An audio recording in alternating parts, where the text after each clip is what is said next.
November 1981, Shorthand Tamil Junior Grade. Get ready for the dictation. 10 seconds. 5 seconds. Start.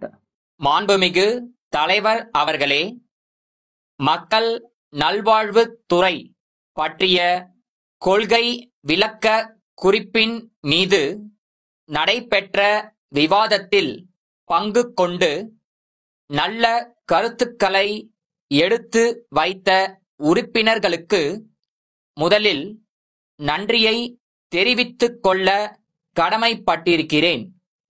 இன்றைய தினம் இந்த துறைக்கு கிடைத்திருக்கிற நிதி வசதியை வைத்து பார்த்தால் சென்ற ஆண்டை விட இந்த ஆண்டு அதிக நிதி ஒதுக்கப்பட்டிருந்த போதிலும் பணிகளை நிறைவாக செய்ய முடியாத நிலைமைதான் இருக்கிறது.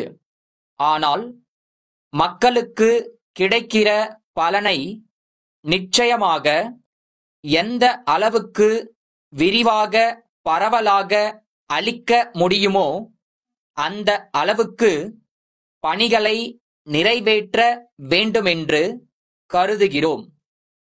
கிராம பகுதிகளில் வாழ்கிற மக்களுக்கு மருத்துவ வசதியை பெருக்க வேண்டுமென்று கூறுகிறோம்.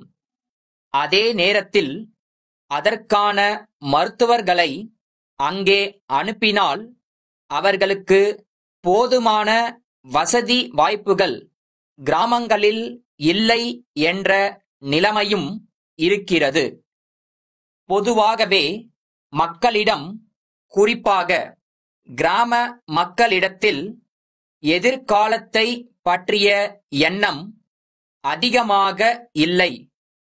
அதனாலே தான் இந்த நாட்டில் குழந்தைகள் அதிகமாக பிறப்பதை பற்றி கவலைப்படுகிற உணர்வு கிராமங்களிலே உருவாகவில்லை. ஏதோ சூழ்நிலை காரணமாக குடும்ப நல திட்டத்தை மனதார ஏற்றுக்கொள்கிறார்களே தவிர காரண காரிய விளக்கங்கள் அவர்களுக்கு இல்லை.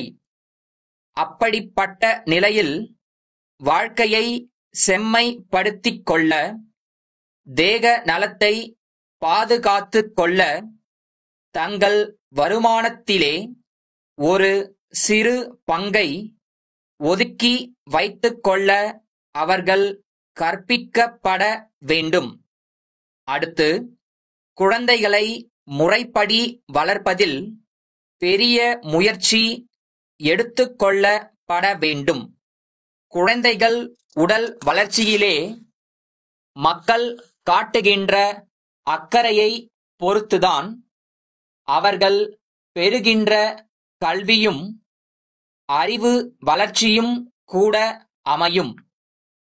குழந்தைகளுக்கு தரப்படுகிற உணவு சத்துணவாக இருந்தால் மூளை வளர்ச்சிக்கும் உடல் வலுவிற்கும் அது துணை நிற்கும் என்பதால் சுகாதார துறையில் ஆரம்ப சுகாதார நிலையங்கள் மூலமாக ஓரளவுக்கு தாய்க்கும் சேய்க்கும் இந்த சத்துணவு வழங்கப்படுகிறது. எல்லாவற்றையும் விட பொதுமக்கள் தங்களுடைய தேவையை உணர்ந்து நிறைவேற்றிக் கொள்கிற மனப்பான்மையை என்று உருவாக்குகிறோமோ அன்றுதான் நோய்களை போக்குவதற்கு வழி ஏற்படும். எதிர்கால சமுதாயம் அப்படிப்பட்ட வாய்ப்பினை பெறும் என்ற முழு நம்பிக்கையுடன் உரையை முடிக்கிறேன். சென்னை பள்ளிக் கல்வி இயக்குனர், கடலூரிலுள்ள தென் ஆற்காடு மாவட்ட முதன்மை கல்வி அதிகாரிக்கு எழுதிய கடிதம். ஐயா, இவ்வாண்டு நடைபெற்ற பள்ளி இறுதித் தேர்வுகளின் முடிவுகள் அண்மையில் வெளியாகி இருக்கின்றன.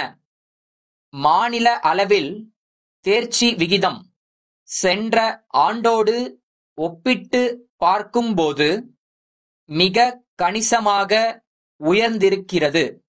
ஆயினும் தேர்ச்சி விகிதத்தை பள்ளி வாரியாக சென்ற ஆண்டின் விவரங்களோடு ஒப்பிட்டு பார்க்கும்போது ஒரு சில அரசு உயர்நிலை பள்ளிகளில் தேர்ச்சி விகிதம் குறைந்திருப்பது தெரிய வருகிறது. உங்கள் மாவட்டத்திலும் அத்தகைய பள்ளிகள் சில இருக்கின்றன. அந்த பள்ளிகளை பொறுத்த அளவில் தேர்ச்சி விகிதம் குறைந்ததற்கான காரணங்களை நன்கு ஆராய்ந்து இனி இவ்வாறு நேராதிருக்க தாங்கள் எடுக்க கருதியுள்ள உடனடி நடவடிக்கைகளையும் குறித்த ஒரு விரிவான அறிக்கையை தவறாமல் விரைவில் அனுப்பி வைக்கும்படி கேட்டுக்கொள்கிறேன். தங்கள் நம்பிக்கையுள்ள